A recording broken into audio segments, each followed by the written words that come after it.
Good morning guys. രാവിലെ 4 മണിക്ക് എഴുന്നേറ്റു. ഇന്ന് നമുക്ക് രാവിലെ ജിമ്മിലോട്ട് പോകാം. കഴിഞ്ഞ് കോളേജിൽ പോകണം. നമ്മൾ ഇന്ന് വർക്കൗട്ട് ചെയ്യാൻ പോകുന്നത് ചെസ്റ്റും ഷോൾഡറുമാണ്. ഷോൾഡർ കുറച്ച് ദിവസമായി ഞാൻ വർക്കൗട്ട് ചെയ്യുന്നില്ലായിരുന്നു. സോ നമുക്കിന്ന് ചെസ്റ്റും ഷോൾഡറും ചെയ്യാം. എനിക്ക് അവിടെ ഷോർട്സ് എടുക്കാൻ പറ്റുമെന്ന് അറിയില്ല, ഭയങ്കര തിരക്കാണ്, ഞാൻ ഷോർട്സ് എടുക്കത്തില്ല. Let's go to gym.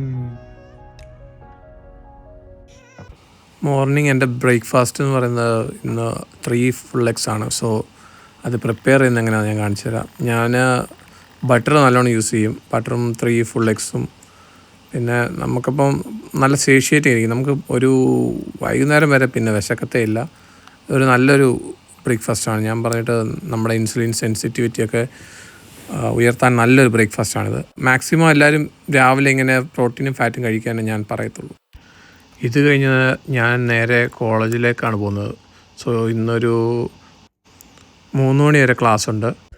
മിക്ക മോർണിംഗും ഞാൻ ഈ എഗ്ഗാണ് എപ്പോഴും എൻ്റെ ബ്രേക്ക്ഫാസ്റ്റ് ആയിട്ട് വരുന്നത്.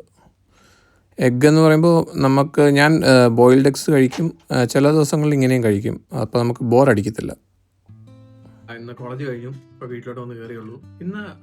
ഞാൻ രാവിലെ ഒരു കമൻറ്റ് കണ്ടെന്ന് വെച്ച് കഴിഞ്ഞാൽ, നമ്മൾ കഴിക്കുന്ന ഭക്ഷണമല്ലേ നമ്മുടെ ശരീരത്തിൽ വണ്ണം ഉണ്ടാക്കുന്നത് എന്നാണ് പറഞ്ഞത്. നമ്മുടെ ശരീരത്തിൽ നമ്മൾ കഴിക്കുന്ന ഭക്ഷണമാണോ വണ്ണമാകുന്നത് ശരിക്കും, അതോ നമ്മുടെ ശരീരത്തിൽ നടക്കുന്ന വേറെന്തെങ്കിലും പ്രവർത്തനമാണോ വണ്ണം വെക്കുന്നത് എന്ന് റീസൺ നമുക്ക് കണ്ടുപിടിക്കാം. നമ്മൾ ഇന്ന് സംസാരിക്കാൻ പോകുന്നത് ഇൻസുലിൻ ഹോർമോണിനെ കുറിച്ചാണ്. പലരും ആദ്യം ചിന്തിക്കും, ഇൻസുലിൻ മറ്റേ ഡയബറ്റീസ് രോഗികൾക്ക് കൊടുക്കുന്ന മരുന്നില്ലേ? അതെ, ഇൻസുലിൻ ഡയബറ്റീസ് രോഗികൾക്ക് കൊടുക്കുന്ന ഒരു മരുന്നാണ്. പക്ഷേ വേറൊരു കാര്യം വെച്ചാൽ നമ്മുടെ ശരീരം തന്നെ ഈ ഇൻസുലിൻ പ്രൊഡ്യൂസ് ചെയ്യുന്നുണ്ട്. അതെങ്ങനെയാന്ന് പറഞ്ഞു കഴിഞ്ഞാൽ, നമ്മൾ ഈ ഭക്ഷണം കഴിക്കുമ്പോൾ, പ്രത്യേകിച്ച് നമ്മൾ കാർബോഹൈഡ്രേറ്റ് അടങ്ങിയിട്ടുള്ള ഭക്ഷണം കഴിക്കുമ്പോൾ നമ്മുടെ ശരീരത്തെ ബ്ലഡ് ഗ്ലൂക്കോസ് ഉയരും. അപ്പോൾ പാൻക്രിയാസ് ഈ ഇൻസുലിൻ ഹോർമോൺ റിലീസ് ചെയ്യും. അപ്പൊ ഈ ഇൻസുലിൻ ഹോർമോണിന്റെ പ്രധാന ജോലി എന്ന് വെച്ചാൽ എന്താ അറിയോ? നമ്മുടെ ബ്ലഡിലുള്ള ഗ്ലൂക്കോസിനെ അതിന്റെ ഓരോ സെല്ലിലേക്കും എത്തിക്കുക. നമ്മുടെ ശരീരത്തെ ഓരോ സെല്ലിലേക്കും എത്തിക്കുന്നതാണ് ഇൻസുലിന്റെ ജോലി. പക്ഷെ ഇൻസുലിന് അത് മാത്രമല്ല ജോലി.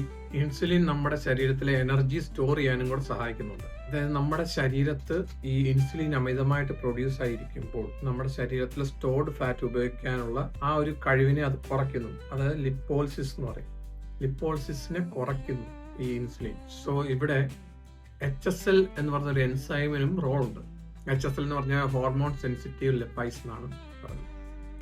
സോ ഇൻസുലിൻ ഈ HSLന്റെ സപ്രസ് ചെയ്യുന്നുണ്ട്.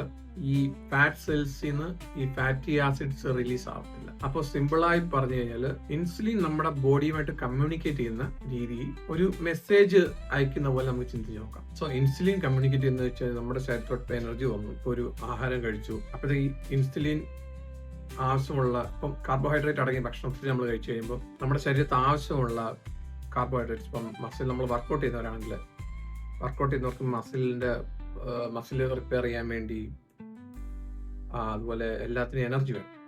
അപ്പം അതിനുവേണ്ടി ഈ കാർബോഹൈഡ്രേറ്റ്സ് അവിടെ കൊടുക്കുന്നു. അതുപോലെ തന്നെ ബാക്കി വരുന്ന കാർബോഹൈഡ്രേറ്റ്സ്, നമ്മുടെ ശരീരത്തിൽ ആവശ്യമുള്ള കാർബോഹൈഡ്രേറ്റ്സ് യൂസ് ചെയ്ത് കഴിഞ്ഞിട്ട് ബാക്കി വരുന്നത് നമ്മുടെ ശരീരത്തിൽ ഫാറ്റായിട്ട് സ്റ്റോർ ചെയ്യും.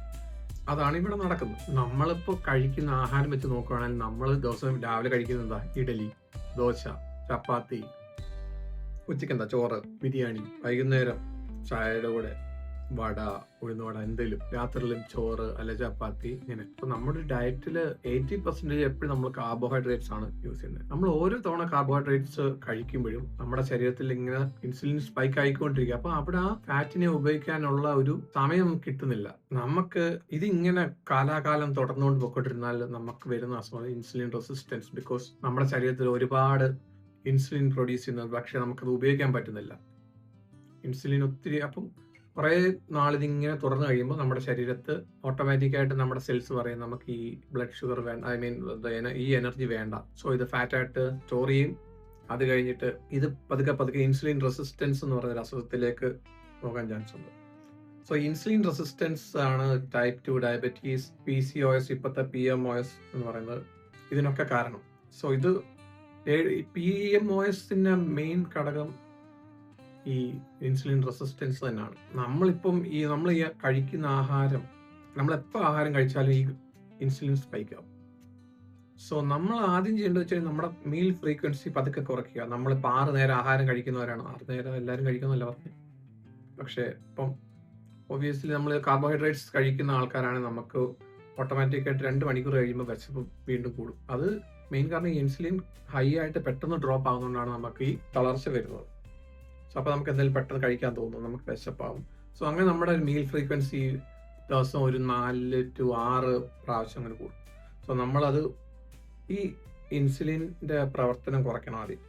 ഈ ഇൻസുലിൻ്റെ പ്രവർത്തനം കുറയ്ക്കുക നമ്മുടെ മീൽ ഫ്രീക്വൻസി കുറയ്ക്കുക. നമ്മളൊരു ഭക്ഷണം കഴിച്ചു കഴിഞ്ഞിട്ട് ഒരു 4 മണിക്കൂർ ഇടവിട്ടിട്ട് അടുത്ത മീൽ കഴിക്കുക. പക്ഷേ ഈ കാർബോഹൈഡ്രേറ്റ്സ് കഴിക്കുമ്പോൾ നമുക്ക് ഒത്തിരി നേരം ഈ വിശപ്പ് സഹിച്ചിരിക്കാൻ പറ്റില്ല, പെട്ടെന്ന് വിശക്കുകയും ചെയ്യും. സോ അതുകൊണ്ടാണ് നമ്മളിവിടെ പ്രോട്ടീനുള്ള ഫുഡ് കൂടുതൽ കഴിക്കുന്നത്. പ്രോട്ടീൻ വളരെ സേഷ്യേറ്റിംഗ് ആയിട്ടുള്ളൊരു ഫുഡാണ്. എന്ത് പ്രോട്ടീൻ ആണെങ്കിലും ഇപ്പോൾ നിങ്ങൾ എഗ്ഗ് എടുത്താലും ചിക്കൻ എടുത്താലും ബീഫ് എടുത്താലും നമുക്കത് കൂടുതൽ കഴിക്കാൻ പറ്റില്ല. നമുക്കൊരു ലിമിറ്റ് കഴിയുമ്പോൾ നമുക്ക് വയറ് നിറയും. അതുപോലെ തന്നെ ഇത് നമുക്കൊരു 4 to 6 മണിക്കൂർ. ഞാനിപ്പം ഇന്ന് മോർണിംഗ് ഞാൻ രാവിലെ ഒരു 3 eggs കഴിച്ചു. എനിക്ക് ഇപ്പം ഇവിടെ 4 മണിയാകുന്നു. ഇതുവരെ എനിക്ക് വിശപ്പായിട്ട് വരുന്നില്ല. സോ പ്രോട്ടീൻ എന്ന് പറഞ്ഞാൽ നമ്മുടെ ബ്ലഡ് ഷുഗർ എപ്പോഴും സ്റ്റേബിൾ ആയിട്ട് കൊണ്ടുപോകാൻ സഹായിക്കും. സോ നമ്മുടെ ശരീരത്തിൽ ഇങ്ങനെ ഇൻസുലിൻ സ്പൈക്കായി നിൽക്കുന്നതുകൊണ്ട് നമ്മുടെ ശരീരത്തിലുള്ള ഫാറ്റ് അതിനെ ഉപയോഗിക്കാൻ പറ്റുന്നില്ല, ശരീരത്തിന് ഉപയോഗിക്കാൻ പറ്റത്തില്ല. അപ്പോൾ നമുക്ക് എന്ത് ചെയ്യണം, നമ്മുടെ ശരീരത്തിൽ ഇൻസുലിൻ ആദ്യം കുറയ്ക്കണം, ഇൻസുലിൻ ലെവൽ കുറയ്ക്കണം. സോ അങ്ങനെ ഇൻസുലിൻ ലെവൽ കുറയ്ക്കാൻ പറ്റിയ ഫുഡാണ് പ്രോട്ടീനും ഫാറ്റും. നിങ്ങൾക്ക് ഫാറ്റ് കൂടുതൽ കഴിക്കണമെന്ന് ഞാൻ പറയത്തുള്ളൂ എപ്പോഴും. അപ്പോൾ നിങ്ങൾക്ക് ഭയങ്കര വയറ് ഫില്ലായിട്ടിരിക്കും. നിങ്ങൾ പട്ടിണി കിടക്കേണ്ട ആവശ്യമില്ല. നിങ്ങൾക്ക് ഇഷ്ടമുള്ളതെന്ന് പറഞ്ഞ് പ്രോട്ടീനും ഫാറ്റ് നിങ്ങൾക്ക് ഇഷ്ടമുള്ള രീതിയിൽ കഴിക്കാം. അങ്ങനെ നിങ്ങൾ നിങ്ങളുടെ ഇൻസുലിനെ ആദ്യം നിങ്ങളുടെ മരുതിയിൽ കൊണ്ടുവന്ന് കഴിഞ്ഞാൽ നിങ്ങൾക്ക് ഫാറ്റ് ലോസ് എന്ന് പറയുന്ന സാധനം സിമ്പിളായിട്ട് ചെയ്യാൻ പറ്റും. നമ്മളിവിടെ കാലറി ഒന്നും കൗണ്ട് ചെയ്യേണ്ട ഒരു ആവശ്യമില്ല. നമ്മൾ റൈറ്റ് ഫുഡ് കഴിക്കുക, റൈറ്റ് ടൈമിൽ കഴിക്കുക, മീൽ ഫ്രീക്വൻസി കുറയ്ക്കുക, വിശക്കുമ്പോൾ മാത്രം കഴിച്ചാൽ മതി. ഓരോ മീൽ കഴിയുമ്പോഴും ജസ്റ്റ് ഒരു 5 മിനിറ്റ് 20 മിനിറ്റ് നടക്കാൻ പറ്റുന്നവർ നടക്കുക. നടന്നു കഴിഞ്ഞാൽ നമ്മുടെ ബ്ലഡ് ഷുഗർ അത്ര സ്പൈക്ക് ആവില്ല. സോ ഗൈസ്, ഇതിങ്ങനെ ഒന്ന് പറയണമെന്ന് തോന്നി. ഇത് ആർക്കും ഉപകാരപ്പെടുമെന്ന് അറിയില്ല. പക്ഷേ നമ്മൾ കാലറി എന്ന് പറയുന്ന ഒരു കണക്ക് കൂട്ടൽ കൂടെ അല്ല പണ്ട് പോലെ ആൾക്കാർ ഭക്ഷണം കഴിച്ചുകൊണ്ടിരുന്നത്. പണ്ട് നമ്മുടെ പൂർവികരൊക്കെ കഴിച്ചുകൊണ്ടിരുന്നത് ഈ ചോറും ഇതൊന്നുമല്ല, അവർ വേട്ടയാടി ആണ് കഴിച്ചുകൊണ്ടിരുന്നത്. സോ അവർക്ക് ഇങ്ങനെ അമിതവണ്ണമോ ഇതൊന്നുമില്ല, ഈ അസുഖങ്ങളൊന്നും കുറവായിരുന്നു മാക്സിമം. സോ നമ്മൾ അതുപോലെ തന്നെ പിന്തുടരാനല്ല പറയുന്നത്. പക്ഷെ എൻ്റെ ഒരു എക്സ്പീരിയൻസിൽ നിന്ന് ഞാൻ പറഞ്ഞത്, എനിക്ക് ഈ ഡയറ്റ് നല്ലോണം മുന്നോട്ട് കൊണ്ടുപോകാൻ പറ്റുന്നുണ്ട്. സോ അപ്പം എനിക്ക് ഈ ഡയറ്റിൽ ഞാൻ സാറ്റിസ്ഫൈഡ് ആണ്.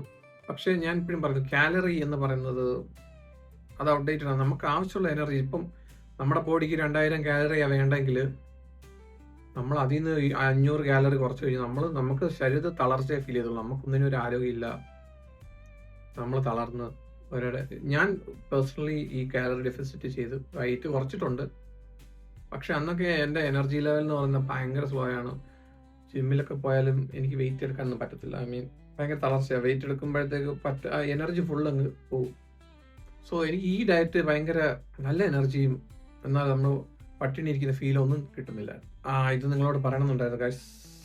ഇനി നമുക്ക് ഇന്ന് വൈകുന്നേരം നടക്കാൻ പോകണമെന്നുണ്ട്. നമ്മൾ നടക്കാൻ പോകും. ഓക്കെ, ഡിന്നർ ഉണ്ടാക്കിക്കൊണ്ടിരിക്കുകയായിരുന്നു. അപ്പോൾ നമുക്ക് വിശന്നുകൊണ്ട് ഇപ്പോൾ ഇവിടെ സമയം ഒരു 5 മണിയായി. സോ 5 മണിക്ക് ഞാൻ ഒരു 2 സ്കൂപ്പ് വേ പ്രോട്ടീൻ ആണ് കുടിക്കുന്നത്. ഇത് കഴിഞ്ഞിട്ട് നമുക്ക് പിന്നെ ഡിന്നർ കൂടെ കഴിച്ചിട്ട് ഇന്നത്തെ ഇത് നിർത്താനുള്ള പരിപാടിയാണ്. ഗായ്സ്, നമ്മൾ നടക്കാൻ ഇറങ്ങിയതാ. ഇവിടെ 5:30 ആകുമ്പോഴത്തേക്ക് ഇരുട്ടും. 5ാമത്തെ ദിവസം വിജയകരമായി പൂർത്തിയാകുന്നു എന്ന് വിചാരിക്കുന്നു. നമ്മളൊരു 4.5 കിലോമീറ്റർ നടന്നു. സോ ഇന്നത്തെ സ്റ്റെപ്സ് നമ്മൾ തികച്ചിരിക്കുകയാണ്. ഡിന്നറിന് ഞാൻ ഇന്ന് ഉണ്ടാക്കിയത് ചിക്കൻ കറിയാണ്. സോ ഞാൻ ചിക്കൻ കറി കഴിച്ചു ഡിന്നറായിട്ട്.